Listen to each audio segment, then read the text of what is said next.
Olá, seja bem-vindo ao programa Em Discussão Especial. Nosso tema de hoje é infertilidade. Eu recebo aqui nos estúdios da Rede Alesp o Dr. Raul Nakano, que é especialista em reprodução humana. Dr. Raul, seja bem-vindo à TV Alesp. Conta um pouquinho qual o maior índice de infertilidade, é no homem ou na mulher? Bom, primeiramente, obrigado pelo convite para poder esclarecer ao seu público, né? Respondendo a sua pergunta, a infertilidade acontece no casal infértil, né? E realmente é difícil logo de cara saber se o problema é dele ou dela.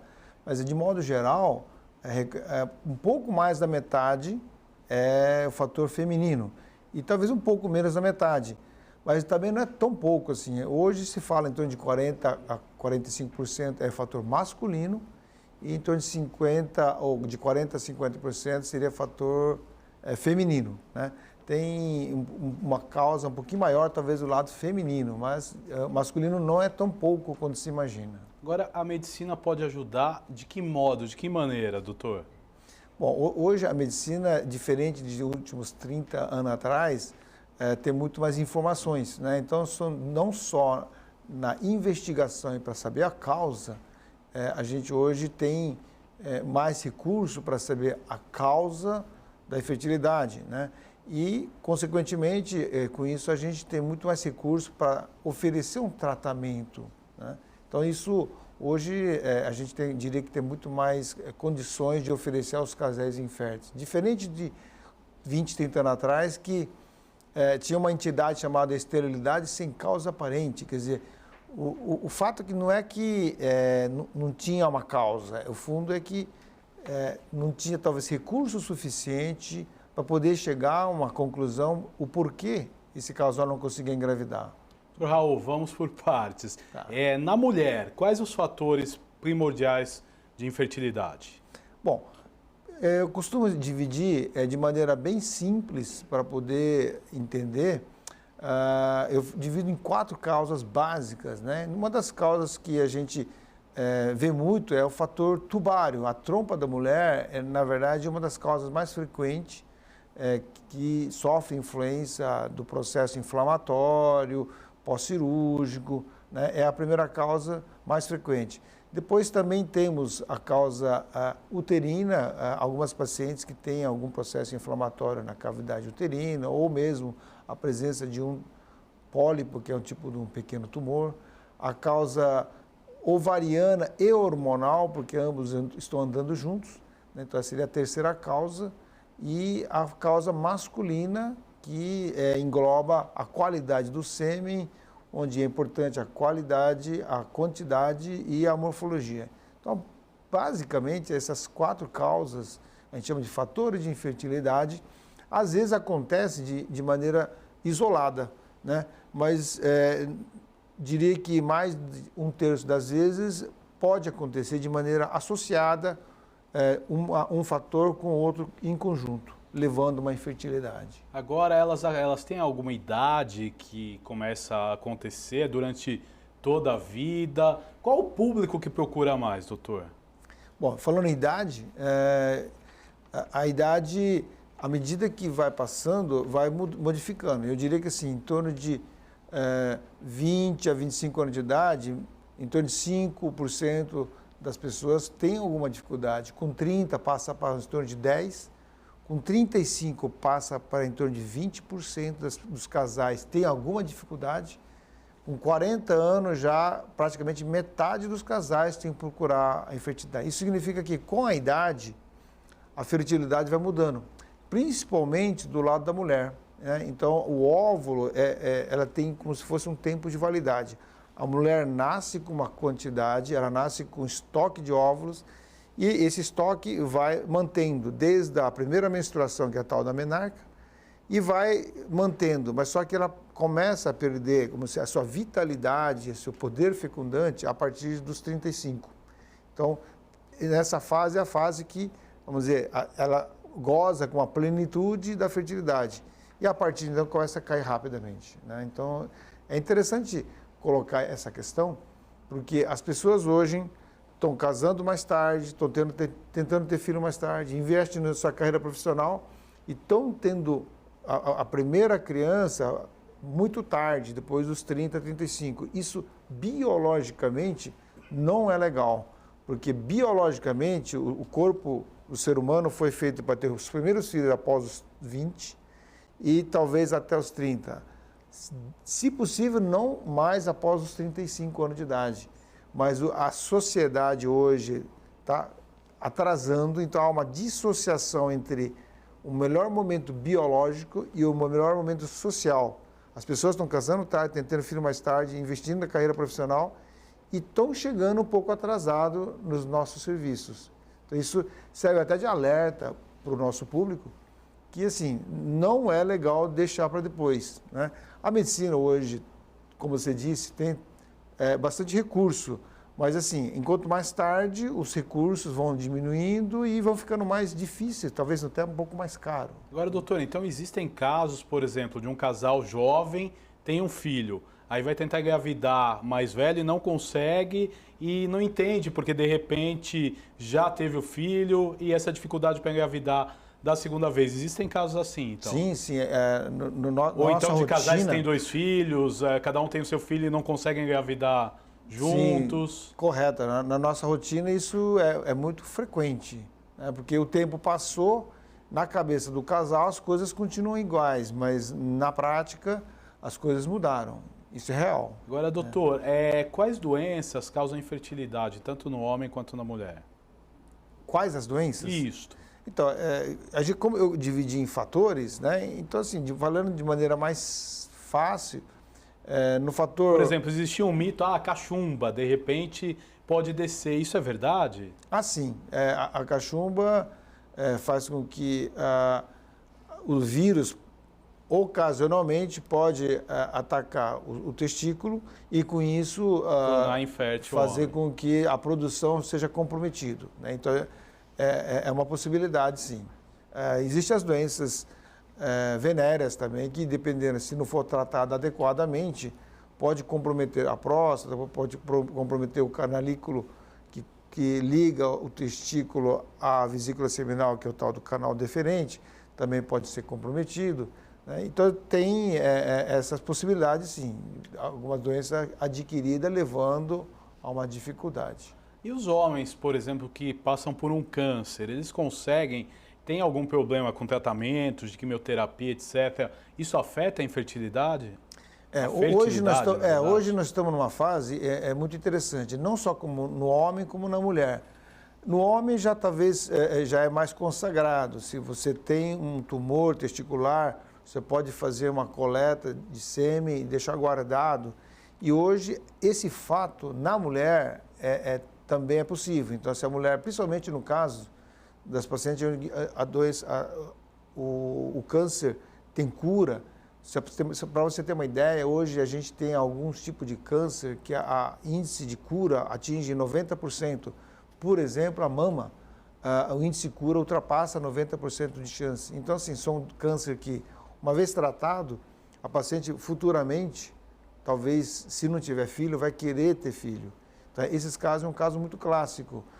A gente recebe paciente desse perfil, vem com o tratamento de câncer, de quimioterapia instituído, mas antes de receber a quimioterapia, ela faz uma coleta de óvulos, a gente guarda esse óvulo, depois ela submete ao tratamento de quimioterapia com o oncologista, depois de alguns anos o oncologista libera a possibilidade de ela voltar a tratar e aí utiliza-se esses óvulos para conseguir uma gravidez. E a gente já está tendo alguns casos em que já passou por todo esse processo e já está começando a voltar a buscar o óvulo e engravidando. Agora, nos dias de hoje, se fala muito em congelamento de óvulos. O que seria? Então, do mesmo jeito que no homem havia o congelamento do sêmen, que o sêmen ele é uma estrutura relativamente resistente ao congelamento e à recuperação. E o óvulo, por ser a maior célula do corpo humano e ter muita água, era muito difícil de congelar. E agora, com uma técnica chamada vitrificação, essa possibilidade foi resolvida.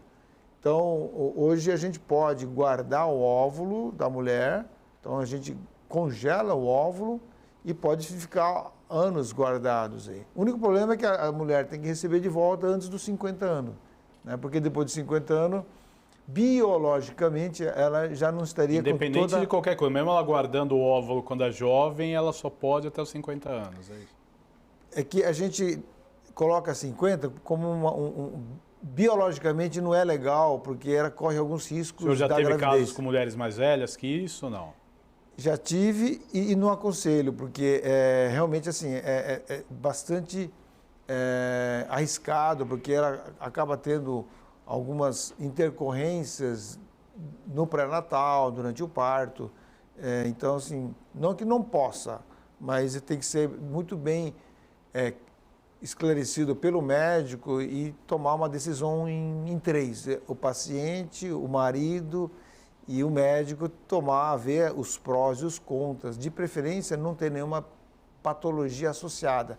Se ela tiver uma doença crônica junto, às vezes é um pouco temeroso. Então, isso tem que colocar na balança também, né? Agora, doutor, qual ou quais as técnicas de reprodução humana existentes hoje? Olha, para falar a verdade, assim, o padrão clássico seria a tal da fertilização in vitro. A fertilização in vitro veio fazer uma mudança geral. A partir dela, eu falo que houve derivações em que começou a se ter várias outras alternativas, né? Então, resumindo, tendo um óvulo, um sêmen e formando o embrião, a partir daí houve várias derivações, porque a fertilização in vitro, onde o sêmen não consegue penetrar no óvulo, a gente usa a fertilização com o uso de uma técnica chamada ICSI. Se a mulher não tem útero porque ela perdeu o útero, usamos a mesma técnica, só que com útero emprestado. O termo correto é cessão temporária de útero. Entendo. Porque a palavra aluguel tem uma conotação comercial. Comercial. Então, seria e a legislação permite isso normalmente, doutor? Não só a legislação, como a ética também permite, né? Desde que não tenha conotação comercial. Por isso que o nome lógico, não se fala... Lógico. Útero de aluguel. Barriga de aluguel, é um cessão de útero. Compartilhada ou útero solidário, né? E aí vai aparecendo outras técnicas. Às vezes, o sêmen não é fácil de encontrar, então consegue buscar no testículo ou no epidídimo, né? Então, são todas técnicas que eu diria que seria uma variante da primeira.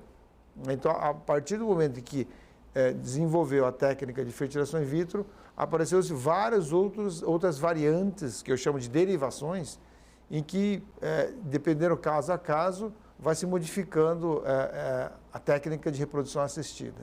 Agora, doutor, qual o perfil das mulheres que procuram um tratamento para engravidar?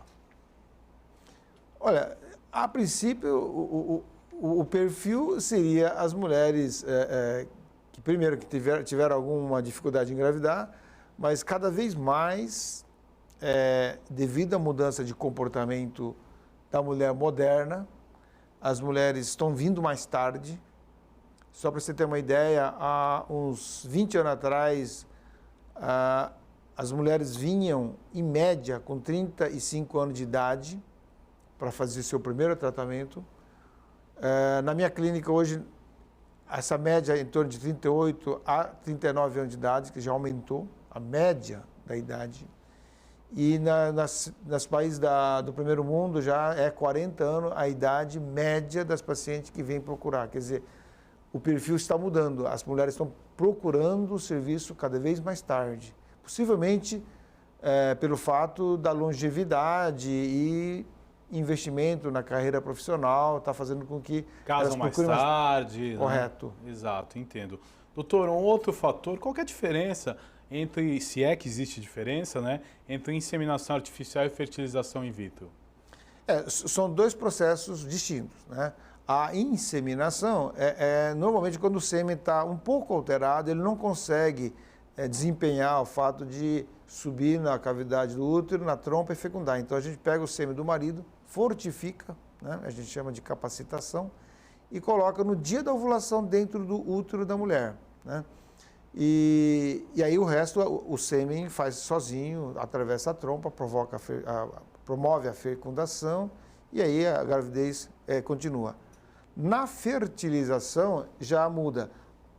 Acontece o seguinte, a fertilização acontece fora do útero. Então, a gente com o óvulo na mão e com o sêmen na mão, ambos são colocados dentro da incubadora. A fertilização, como o próprio nome fala, acontece in vitro, né, fora, na incubadora, e o embrião formado e não o sêmen, no caso da inseminação. Agora, o embrião é recolocado de volta para o útero. Então, ambos são técnicas distintas. Eu diria assim que uma é mais complexa do que a outra. Agora, quando um casal procura a sua clínica, quais os primeiros exames que o senhor passa? Na verdade, o senhor primeiro tem que ter a certeza que eles não podem engravidar, ou o casal, de repente, se for de vontade, pode pular o processo, fala, não quero de forma natural, quero fazer dessa forma. É ético? Pode ser feito dessa forma, não?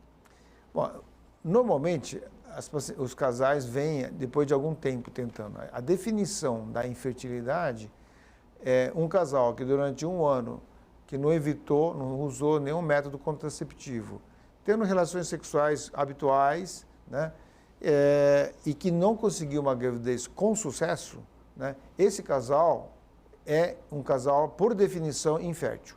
Esse casal tem que procurar um serviço, no caso de reprodução, ou mesmo, se caso o ginecologista sentir-se à vontade, fazer uma investigação, né? E aí, a partir daí, teria que fazer uma investigação, pelo menos, se for com o ginecologista, uma investigação mais sumária, né? Então, analisar o que eu acabei de comentar, fazer um exame da trompa, da parte hormonal, a qualidade do sêmen, ver se o útero está em ordem e ver se a possibilidade, existe alguma causa que possa explicar, e muitas vezes, uma grande parte desses processos, o próprio ginecologista, às vezes, pode encaminhar e resolver parte desses fatores.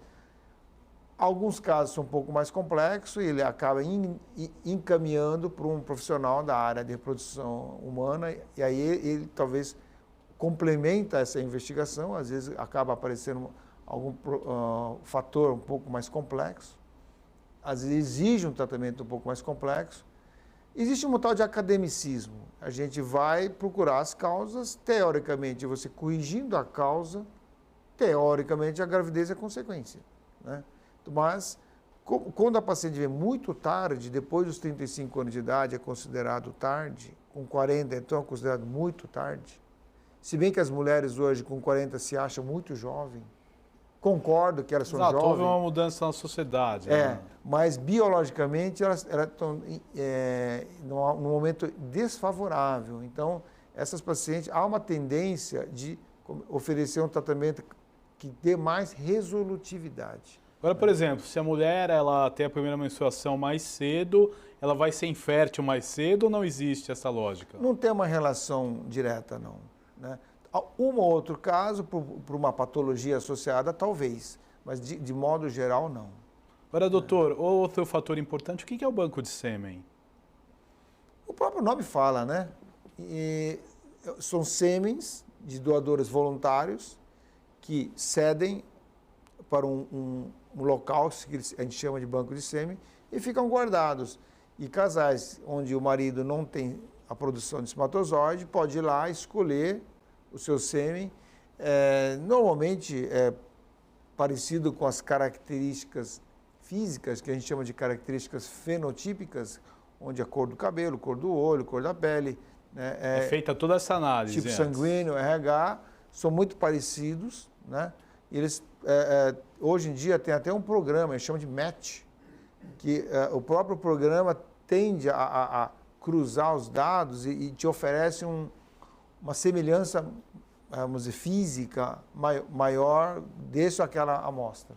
Agora, a nossa sociedade hoje, em tempos modernos, ela tem vários formatos de casal.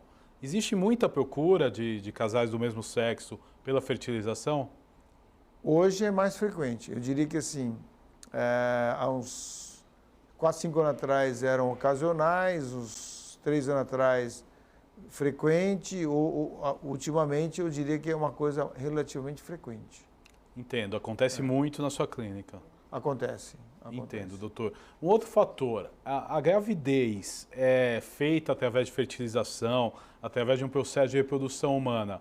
a criança ela tem a mesma chance de nascer com saúde que uma gravidez normal, doutor? Ou existe alguns riscos maiores? Aí nós vamos falar tanto do processo da gravidez quanto depois que a criança nasce. Vamos dividir essa pergunta em duas duas partes.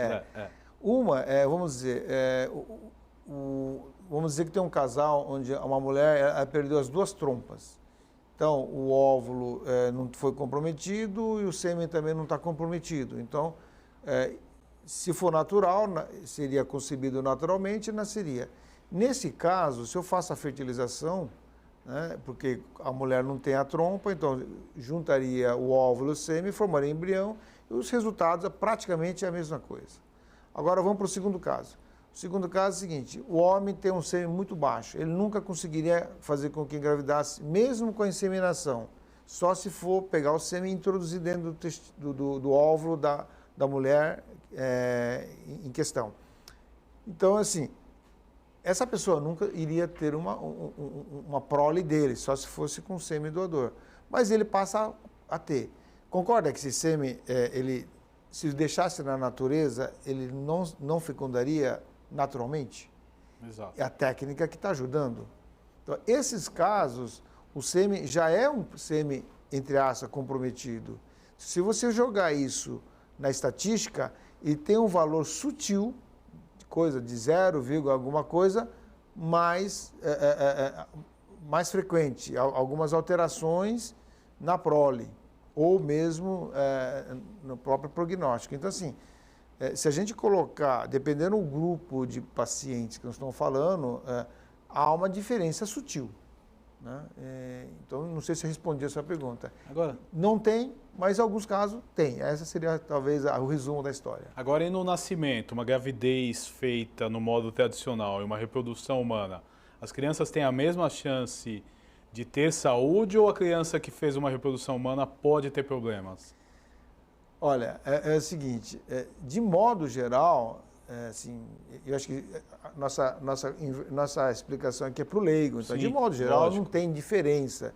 Se existem alguns trabalhos muito rígidos que começam a colocar essas circunstâncias, porque se a paciente está fazendo tratamento de infertilidade, geralmente são pacientes já mais maduras, tem mais de 38, 40 anos de idade. Nós estamos comparando, às vezes, crianças de padrões diferentes. Então, exato, às vezes pode dar diferença, talvez não por causa da técnica, talvez pela população que nós estamos trabalhando.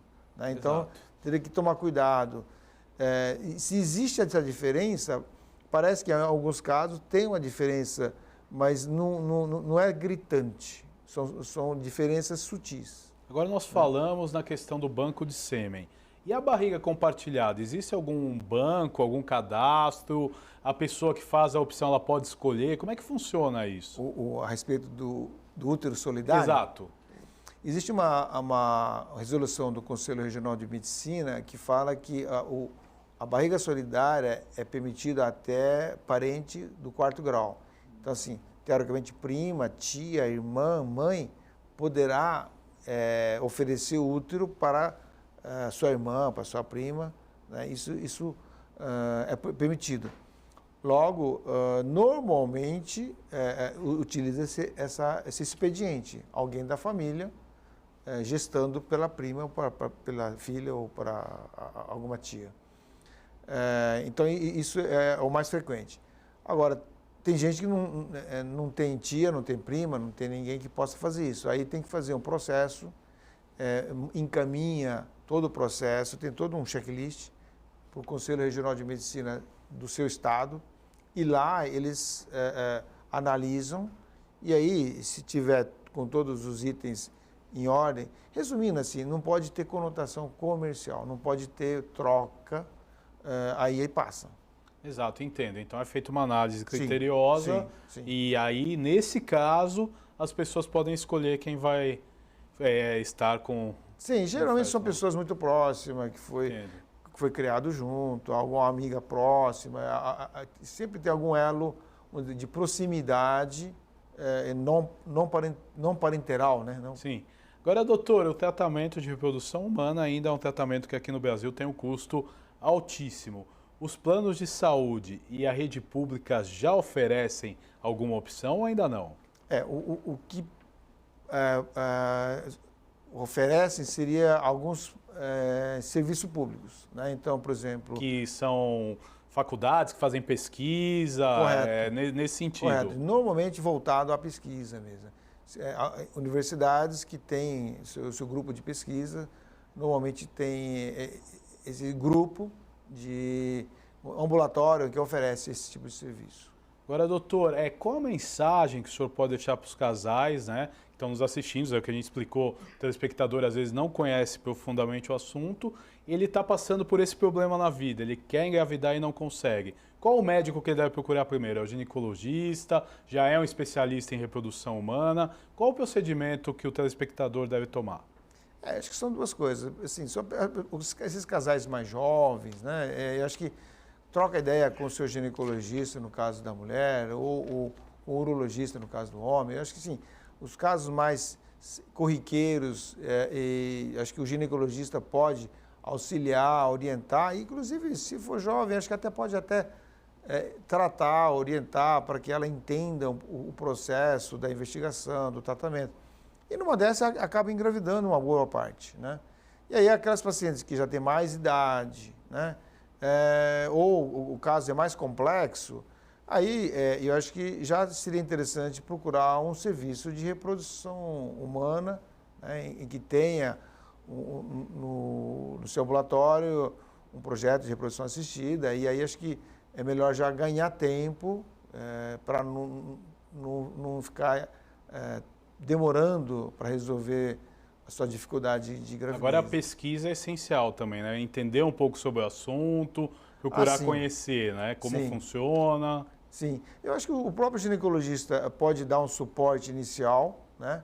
E é claro que entender o que se passa com ela, trocar ideia com o seu ginecologista, com o seu médico de preferência, eu acho que é importante. Dr. Raul Nakano, eu quero agradecer a sua participação nesse Em Discussão especial. Até uma próxima oportunidade, tá? Muito obrigado.